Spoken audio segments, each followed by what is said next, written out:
I'm just a short jaunt away from Springfield here in Batesville, Arkansas, and I have found the most amazing museum. And I'm with Kathy Schonk, who is the director at the museum here. Kathy, thanks for having me. You're welcome. I'm so glad you guys were able to make it today. Me too, and I am just thrilled by all the things you have going on. But first of all, let's talk about your anniversary. You have a big anniversary this year. Yes, we do. This year it marks the 25th anniversary of Old Independence Regional Museum. We started little with a board of directors and an idea, and we have had a lot of community input. The community came together and they were able to bring a lot of artifacts to us. They were able to bring stories. We had a lot of donations to bring this to light. It was, at one time, this building was a National Armory. It was constructed in 1936 as part of the Works Progress Administration. And with that, it was part of the National Guard Armory. It was used as such for about 50 years, and it lay dormant for a while before the brilliant idea came together of bringing it into the Old Independence Regional Museum. Incredible, and it's a really cool building on the outside. I love the rock. I agree. Yeah. Now, also, I understand that you have so much in your archives for like families. So, like, if I'm from this area or close by, yes, and wanted to learn more about our family history, some stories, maybe see some pictures, you have archives that I could look into. Oh, yes, we do. We have thousands of pictures. We have family histories. The family histories, many are written.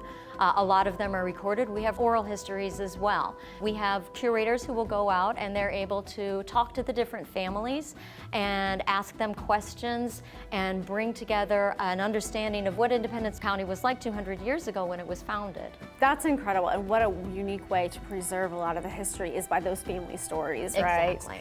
Okay, also something that I'm so excited about is your relationship with the Smithsonian. Yes. Tell me about this. When I was hired a year ago, I found one of the first emails I received was about an exhibit that was coming from the Smithsonian called Voices and Votes. And this is specifically about democracy.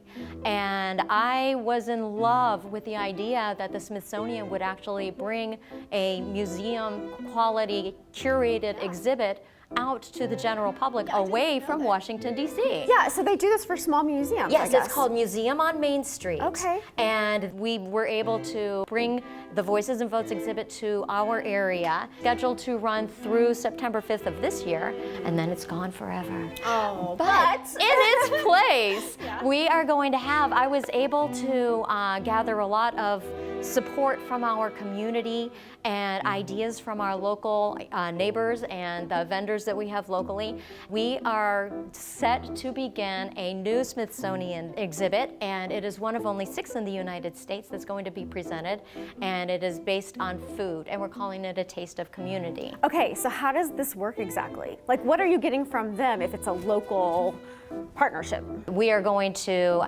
have on hand the pictures that would be Smithsonian quality pictures from all across the United States, along with different information that they're able to share, and they went out and did all the footwork for that.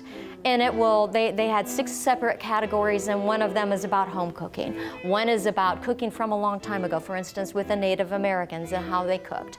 And they just marched through the ages, and they told how different families and different communities used food in order to gather together.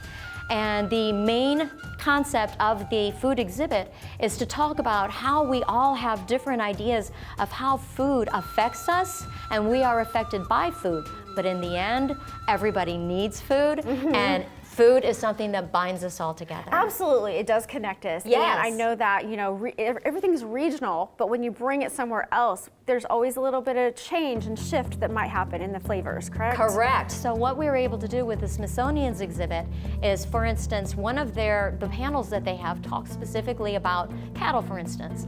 Independence County is very large for the cattle community, and we have a local family. I reached out to them and I asked them, can you please give me a really great picture and a short story of your cattle business? And they're willing to do that. And we've reached out to dairy, we've reached out to the poultry community, and all of these people are going to bring in their small bit of their history of food. So we're able to present it here at the museum. I love that you're connecting the history from the Smithsonian to local families and how the food is created here. Yes. Speaking of local flavors, I see a cheesecake over there. Oh, yes, you do. Tell me why this cheesecake is in a museum right now.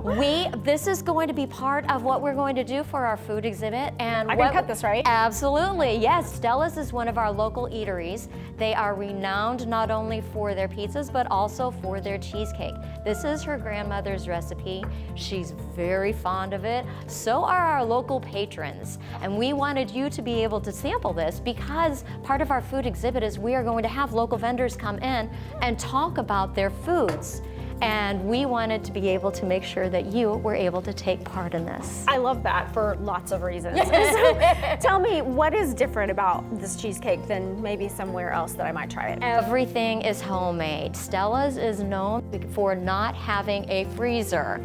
Everything is fresh and everything is authentic. And she's had a lot of people come up to her saying, you know, it would be a lot easier if you cut corners and used a different type of cheese and had it come to you frozen. And she said, like, that's nope. never going to happen. Nope. It's never going to happen. Well, I think she made the right decision. This is absolutely perfect. Yes. You've got to come check out the museum in Batesville, but I think I might have the cheesecake eaten by then.